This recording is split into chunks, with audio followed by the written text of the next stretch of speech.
first ever podcast. We are calling this podcast Two Queens Make a Pair, and we'll talk a little bit more about that throughout our story and throughout this series.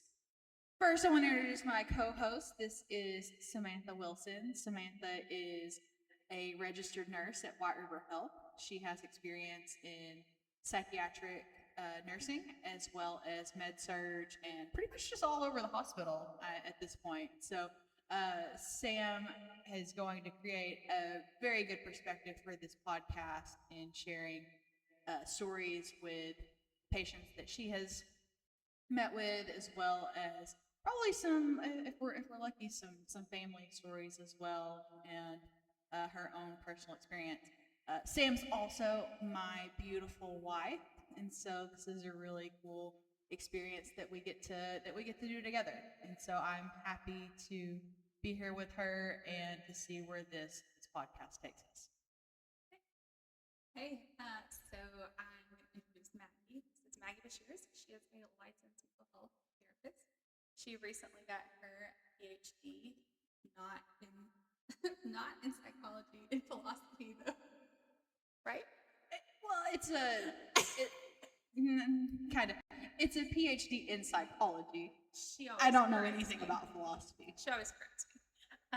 So her expertise is grief specifically, and helping her patients walk through grief and heal through whatever is going on. She is my beautiful wife. So we're down in the basement in our den. This is our little cozy place. And I'm really excited to just sit and talk with you because this is really natural for us to sit and talk. And so I hope that whatever we do with this, it ends up helping. Yeah, as you were talking, I was thinking it would be weird if you didn't introduce me as your wife. That was going to be a little weird. She's just surprise.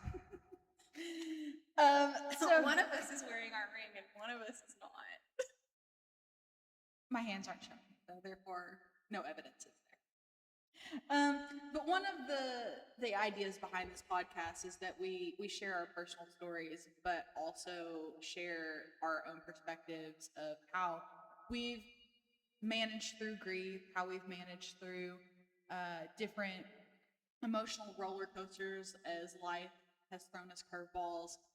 And yeah, I think that the overall goal here is to give our perspectives to maybe help someone out there that might be struggling with grief, might be struggling with anxiety, depression, anything above and beyond that. So I'll just go ahead and get going here. Ask you the first question. When you think of just self-care in general, like just the first thing that comes up when you think of, you know what, I'm gonna take care of myself. What does that look like for you? For me, usually it's coffee. I also think about blocking out time, maybe not daily, but weekly, to do something for just me. That's not for kids, it's not for you, it's not for patients, it's for me. And typically for myself, I write, I craft a journal, I go thrifting and find a bunch of trinkets all the time that she doesn't approve of, and that's why she's not allowed to go. So I think just blocking off time specifically to fill my cup with something that is only for myself. Yeah, I think that's a good point, because since we've really started dating, and really since I've known you, we've been very much respecters of self-care, and that is something that I feel like we always bring up in our conversation and in our language is, not only how we can fill each other's buckets, but how we fill our own. And I think that we both do a really good job of trying to prioritize that time. Yeah. So what is your ideas? I really love nature and I love to be outside. I would say that hiking is a really good way for me to practice a lot of mindfulness, which we'll talk a lot about throughout this series as well, what mindfulness means. And just being in tune with my mind and my body, I think, is a really good way that I maintain self care. I know that my emotions start kind of going haywire when I'm focused on the past or I'm focused on the future and I'm not living in the moment. And I would say that there's just things throughout the day, being outside, being in nature, a lot of reflection time that can help me really center myself and ground myself. I would say even when you don't get to go outside, as long as you're getting you yourself, like as long as you're getting to move and have like your daily exercise time, you seem to be in a better mental space as well. It's like she knows me or something. I know how cranky you are when you don't get to go exercise and do your self care. She actually said that last night. We're in the middle of a snow apocalypse, and she were laying in bed, and she was like, I just know how important it is for you to get your workout in. And basically, I'm pretty sure she was really frightened by what I may do these next few days by not being able to get a good workout in. We've got some options though. We've got our little Pilates board. Tomorrow after our Pilates workout, we'll share how that experience goes. I have a feeling that's going to be a good story to share. It'll be a story. Yeah, speaking of stories, so I'm curious for you to share your perspective of this podcast. You know, like how we met and what are the start of our story. What's your perspective of that? Well, so we've met many times in the past, but the universe just kept putting blinders on us. There's several, like we look back on our Facebook memories, and there's several things that were tagged in 10, 15 years ago, and we never remember seeing each other, which I think is just like the universe and all the powers that be being like, you guys are perfect for each other, but just not yet, which I think is a really good story that in and of itself. So how we finally met, I don't remember this day, but I love. Are you about to cry? Well, I might. And as we go on, I will cry a lot. I'm actually the therapeutic and sensitive one, and Maggie is not. So quit crying! Like, what are you doing? So that's just part of it. It's part of the perimenopausal and the postpartum several years and just life. And so here I am. I'll cry, and you'll just be with us while we do that. But the day that I think about, like our first meeting, is I was working as a tutor at the school at UACCB. I was in nursing school, trying to get into nursing school. Maybe that's what it was. I wasn't quite there yet. So I was up to my eyeballs in diagrams of A&P, and I was tutoring, and I went around the room to the other people who worked there and asked if they wanted food because I was running a little errand, but I thought that she was a student. In what place did you ask people if they wanted food from? The Pinto, which is a relic of time, doesn't exist anymore. It was this fantastic little mom and pop shop that has these spicy bowls. And my favorite. There's coffee. It had everything, and I just passed her over because I didn't know who she was, and I thought she was a student. Maybe I don't remember. I'm studying for A&P, and then spoiler alert: she was the student. I was the student, but I also worked there, so I was trying to keep my boundaries for people. So then I had a friend who was seeing Maggie, and she was like, Maggie's so great. But as I worked at UACCB, we have a lot of really fantastic resources for students. And I knew that we had free therapy or included therapy. And I was telling students, this is the one time in your life you get therapy for free. Go see Maggie. Go see Maggie. And someone said, have you met Maggie? And I said, oh no, I just know we have free therapy. So I come into her office and I said, oh, you're Maggie. And she said, yeah, I am, and went to hand me a intake packet because she thought I needed therapy. And I said, oh no, I don't need therapy. I want to be your friend. And I thought, this girl is weird. It needs a lot of therapy, which is true. I just already had a therapist. So that was our first little encounter. And then not to my surprise, knowing Maggie now, she said, oh, I could use this opportunity. If she's not my student, we can do some projects together. So we started working on Support groups. I was going to say resource, but that's like later on. So support groups. There's a lot of resources as well. For nursing students specifically, and talking about sort of what our purpose was and what that looks like in the nursing world, and accountability and boundaries, and burnout, which I'm sure as we get into more of this, we'll hit all of those notes. And as that progressed, we became really good friends. And we clicked. Yeah, to her surprise, because she still thinks I'm very weird. Yeah. I was intrigued, I will say, when you walked into my office that day. It was this like almost rejection that you didn't want me as your therapist, and that hurt. I was like, but I'm better, you know? It was like this thought of, but I can probably help you better. My narcissistic tendencies coming out, I guess. But to be fair, I telehealthed my therapist, and one day we logged in, and I said, whoa, are you okay, friend? Me to the therapist, because she had chopped all of her hair off and dyed it purple, and I think that she was. I've never had purple hair. I think that's what I needed at the time. Was just someone to bounce things off of that wasn't that's fair at the time there. So she was what I needed at the time, and you were what I needed forever. Well, and it really worked out, as you can see. I'm glad she was not my client, because this would be really awkward if she was. So let's just, if you hear anything from this podcast today, please hear that she was not my client.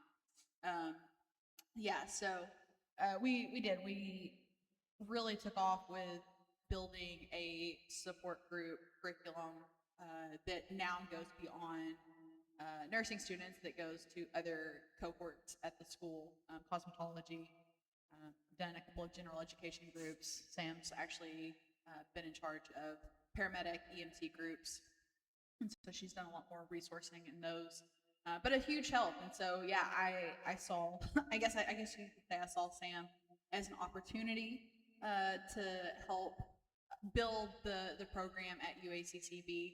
I was hired in 2021 as a White River Health employee to come in and provide free mental health services for the students at UACCB, and I knew that I could do more. I knew that there was more with Sam. There was more opportunity to create growth, as well as destigmatize a lot of myths that happen with mental health. And so Sam was a really big part in creating that culture and helping cultivate this safety net of community at UACCB. So all in all, yes, I used her, but I think that it worked out for good, for better. Yeah. So that's a little bit of a background of how we met and how our story started. And I like that we're going to include a lot of our story in this podcast, because I think that podcasts do tell a story. I think that mental health tells a story, and I think that it's a really good way to see good in the world, and I think it's a really good way to see growth and progress. And so we'll talk about our growth and our progress, because I think Sam can agree that we've had a lot of growth and progress even in our relationship. Yeah, for sure. Yeah. And so as we talk about different themes of mental health, we'll bring up self-care, we'll bring up boundaries, we'll bring up burnout, compassion fatigue, all the, you say I said burnout at the same time. So we'll bring out all of those topics, and as we continue this podcast, if you guys have recommendations of things you want to hear about, want us to talk about, then please comment and let us know what those topics are. We're more than happy to dive into those. But I always tell my clients, I'm like, I just think we need to start with some good self-care. And like I said earlier at the start of this, it's like, I think Sam and I have done a good job in our relationship really pushing self-care and including that in our day-to-day life. So I think it's also good to think about when self-care might be harder, when it might be a more challenge to put that at the front burner of our brain. So I'll ask you, when do you feel like you struggle with maintaining healthy self-care?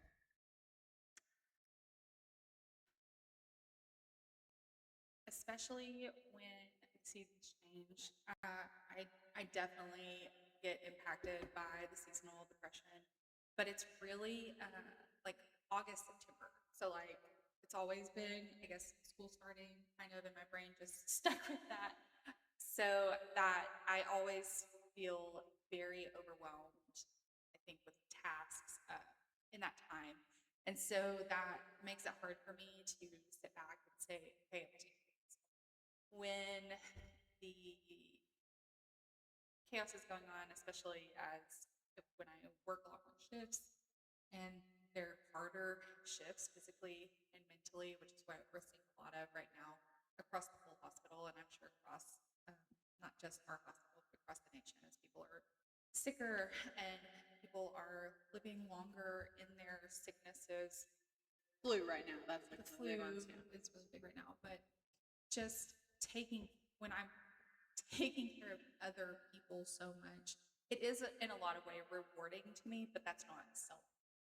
So I find myself, I get wrapped up in monotony also, and this is something that's been like hard for you to learn on my end because I need something else. I like to do theater.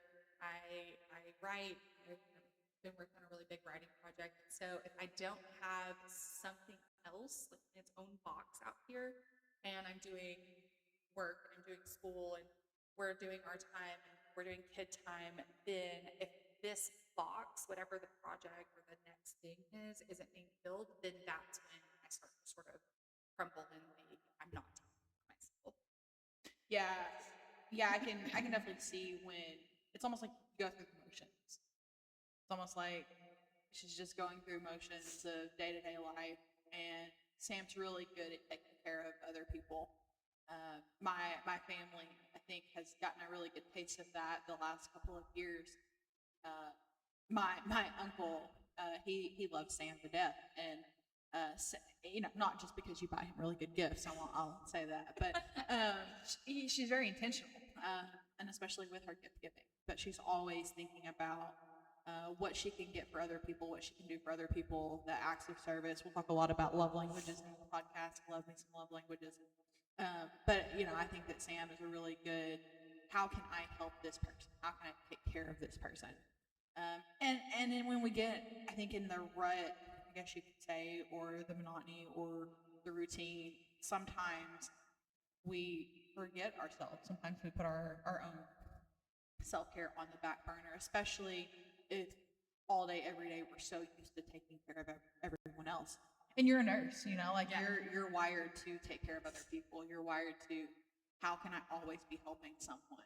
And I'm sure that that's sometimes hard to get out of. Which is interesting because it's the opposite for you.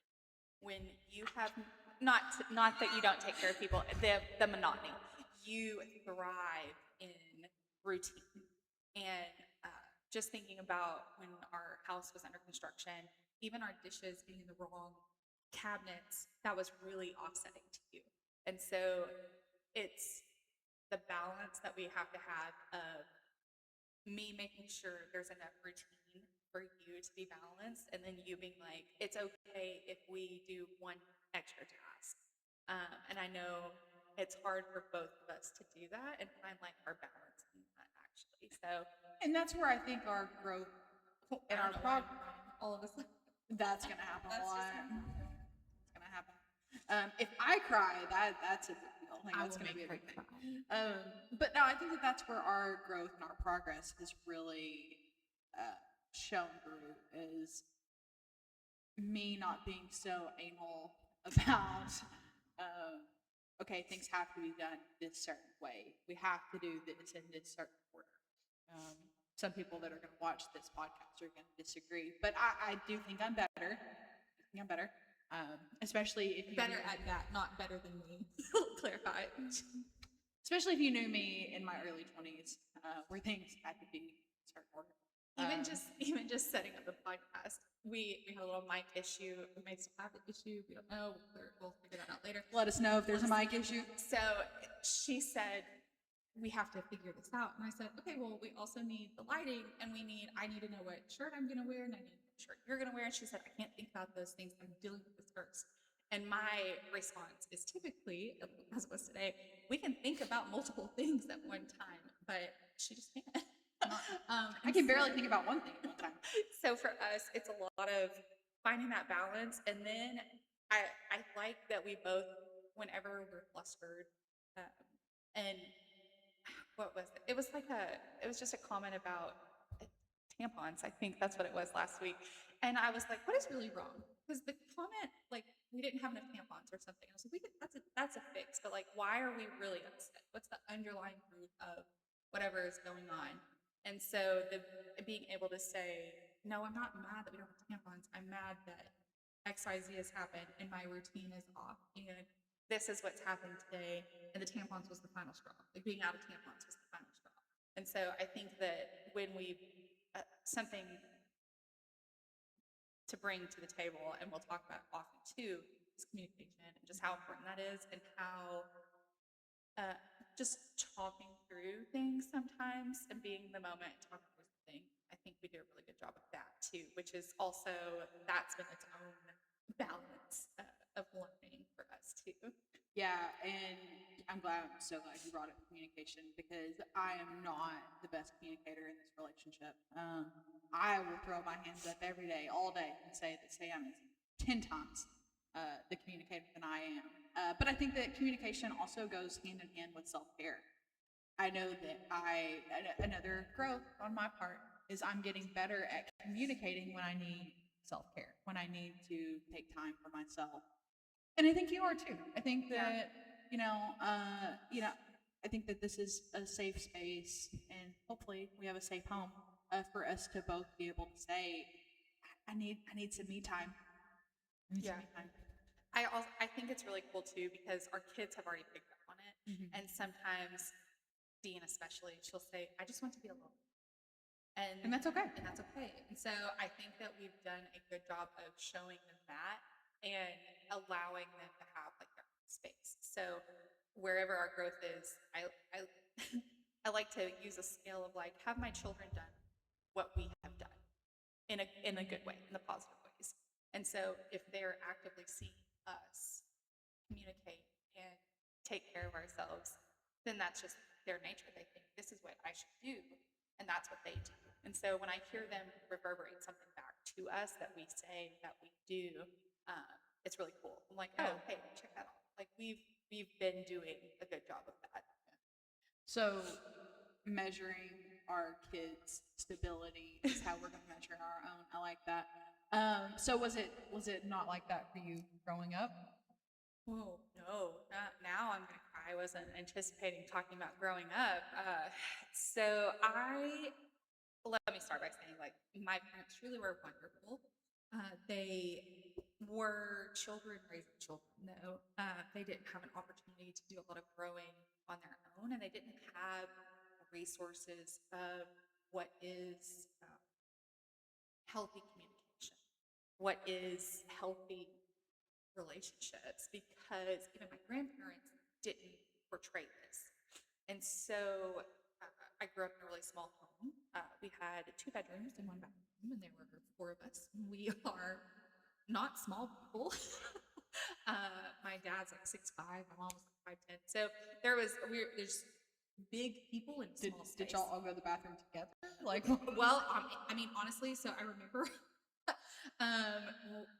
Now as a mother, I know, like, when you have to pee, you just pee. So I remember, like, one of us would be going to the bathroom, and my little sister would come in and like pee in the tub because we all just had to pee. And then my dad, if we were in the shower, like getting ready or whatever, we just like go pee in the back porch or like go pee in the backyard. We were kind of secluded. So I mean, sometimes like the space was, and that was normal. Like, I just thought that that's what we all did. Like, we didn't have our own space. So I do remember, so I had the top bunk, and the only space that I had, like that was truly mine, was my top bunk. And I journaled, and like that was, I think I've had a journal since I was in third grade. So I had like my little stash of journal. And so that was your self-care at the time. I think that's my sanity on everything else too. So like I like literally in between the crack of my bunk bed, there was a space between this and the wall. And I had my journal, my Bible, book I would read or something. And so that was like the only space that was like sacred and safe, because we were expected to like share everything. Like my sister didn't really respect any personal space or boundaries. And so that was like that was my space, and it was by my pillow in this little hole.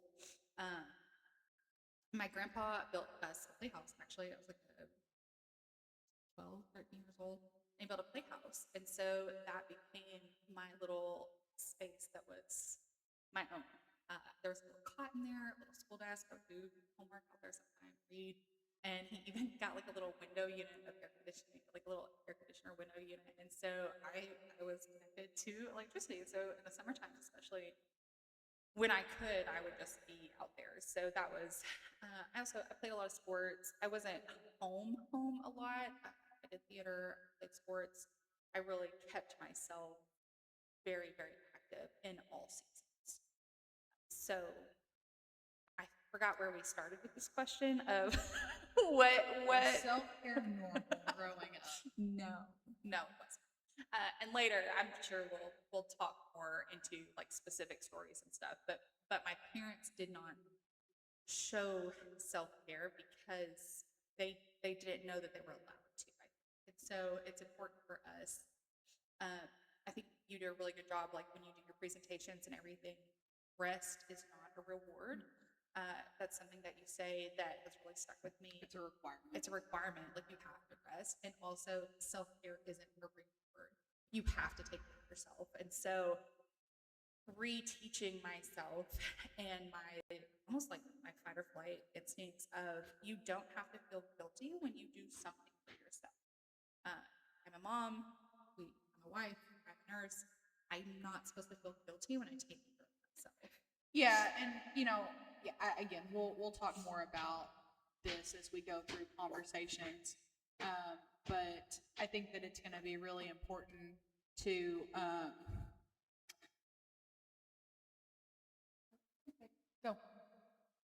go, Dean, go. I edit that out. But we'll have, I think that growing up for me, there was a lot of purpose in self care, and I remember that being an important day to day accomplishment in some ways. My mom, I grew up great family, great support from mom, dad, both sides of my family, also grandparents, aunt, uncle, great support. I certainly think that self care was needed and expected.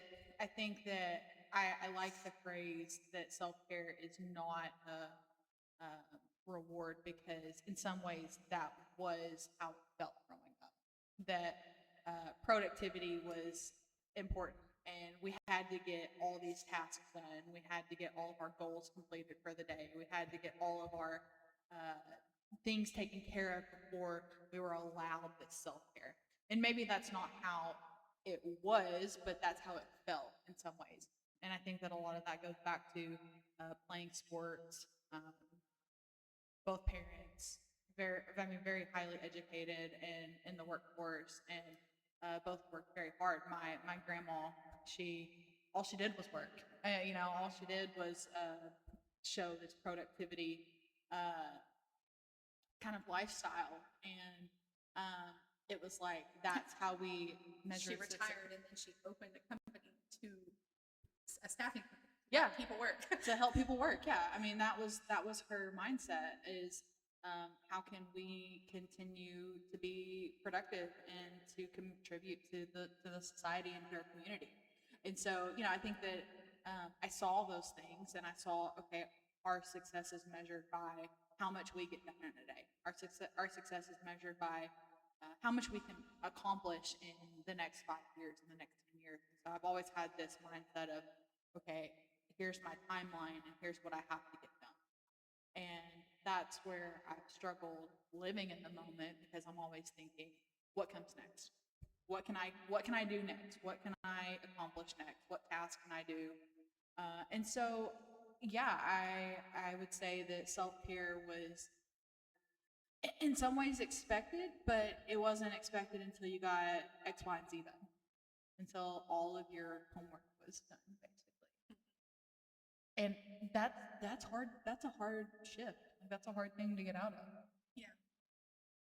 My parents were very, very hard workers, very productivity oriented.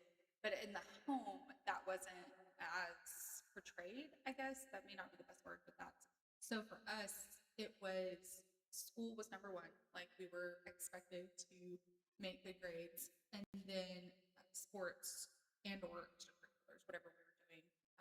And at that time, it was sort of like we should be the best. Whatever it was, we should be the best, or you should strive to be the best. But it's funny. What happens in that case if you weren't? I just felt really good. Yeah, it's hard. Yeah. So I remember though, the first play I was in, my mom started taking me to a little community theater. Amanda Pickett, you ever watch this? You're my shining star.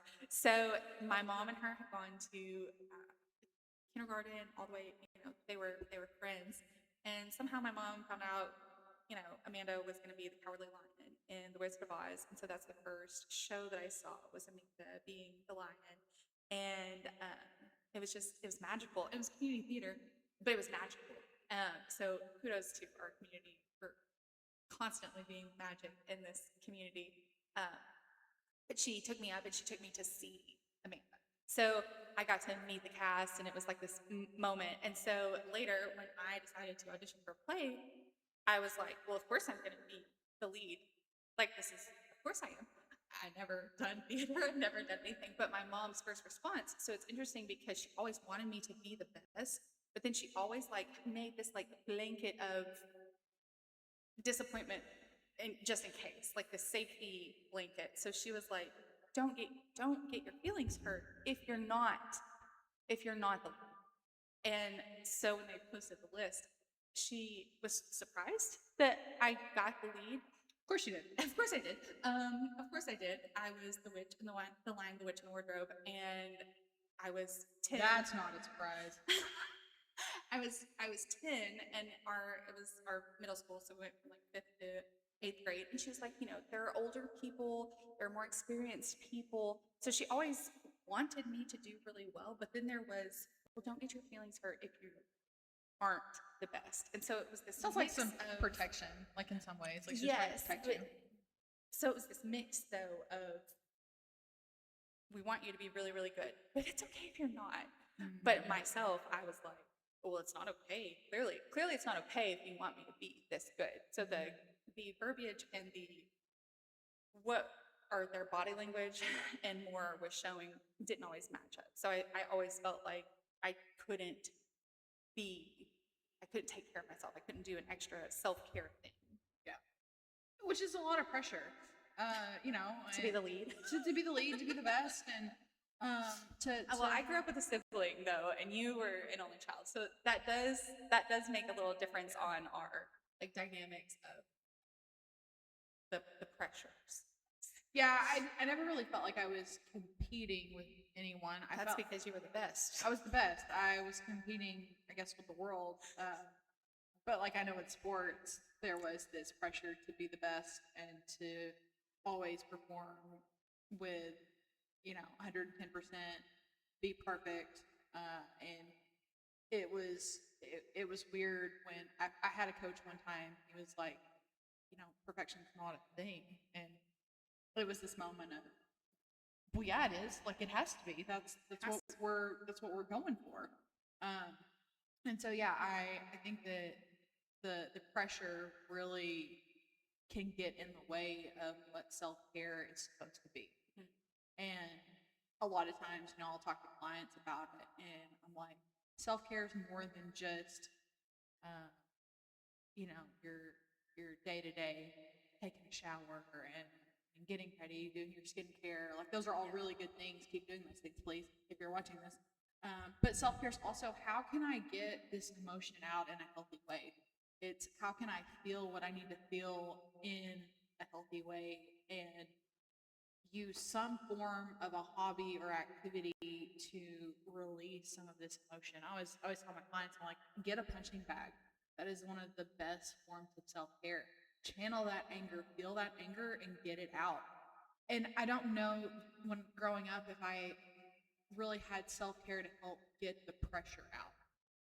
There was always this need to feel perfect and pressure, and it's like, when I accomplished things, like, that felt good, and I like that. And obviously, I was not perfect. I mean, let's just get that out there.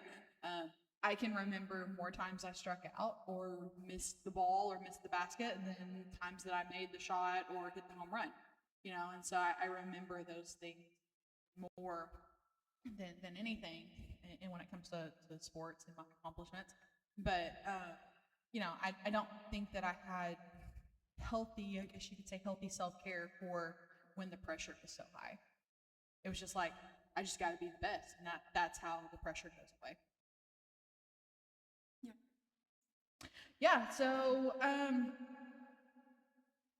we're still working on as far as time for this podcast. So we may have some short ones, some long ones, but again, as we move through this series, we're going to bring up different topics associated with mental health and sharing our stories and how those topics have impacted us. But also our funnies.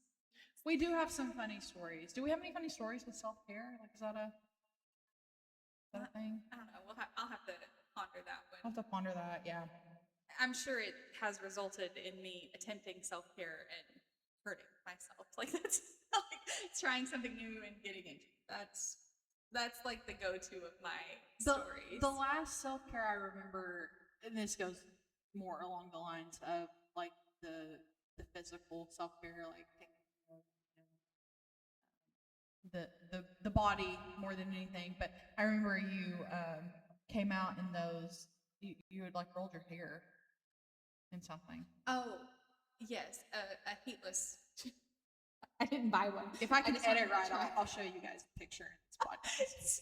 I just rolled up a towel and did, the crown. We'll see if we can find curls, and like I'll do it again. I'll come on the show with it. But I like refuse to buy things sometimes because I'm like, is this a fad? Is this really gonna work? So yeah.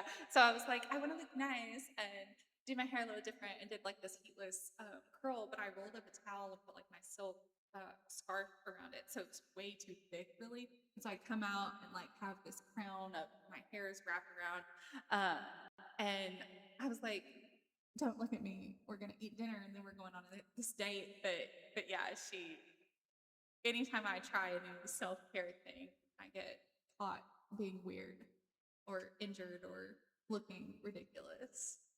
But that's okay, because healing happens in connection. Well, I was thinking about the Pilates board that I recently got this Pilates board.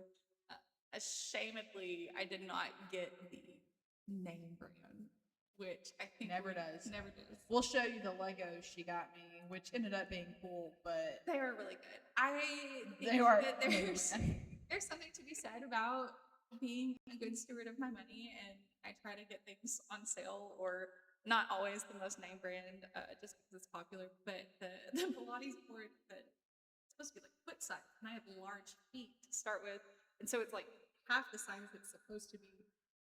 And then I was trying to put my knee on it and did the whole Pilates workout because I'm trying to be healthier. And the next day she was like, "What's wrong?" And I was like, "I injured my knee on the Pilates board, not during the workout itself, just my knee, like being on the board, just sitting on the board, just sitting there." So any of my new self-care adventures that don't involve, buying dead people's trinkets from Goodwill, like I'm probably going to be injured or ridiculous. And that's okay. That's okay. We live and we learn and we move forward. I had to buy thicker meat. And so as we continue this conversation, and I think that that's just what each podcast is going to be, is a continuation of our last conversation and including new topics. Bringing some people in. You know, the goal, one of the goals, we have a lot of goals for this, but one of the goals I think is that one of the goals for this podcast is, you know, to create a space where maybe people don't feel so alone. And I know that we'll dive into some deeper topics, trauma and isolation and things like that. But, you know, one of our goals is for people to feel a sense of connection. And so please watch this, write in, comment. We want to hear your feedback. We want to hear your voice.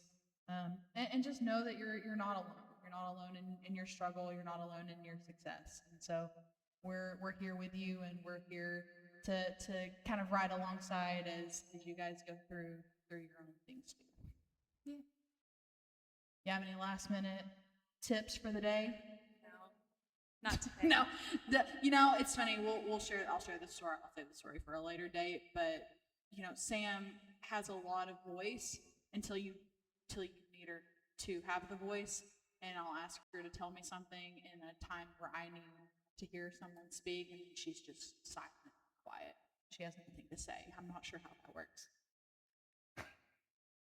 It's good for it's good reflection. It's good reflection. So thank you for listening, and thank you for trusting us with your time. We appreciate you guys for being here today. For our next episode, What about me? Do you appreciate me being here today? I appreciate my beautiful wife, Sam, for being here today.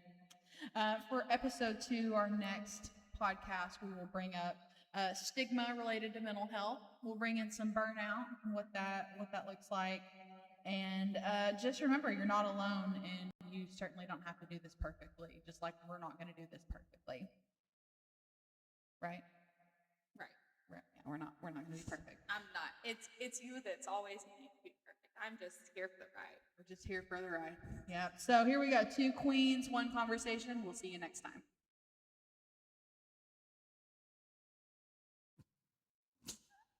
Will we?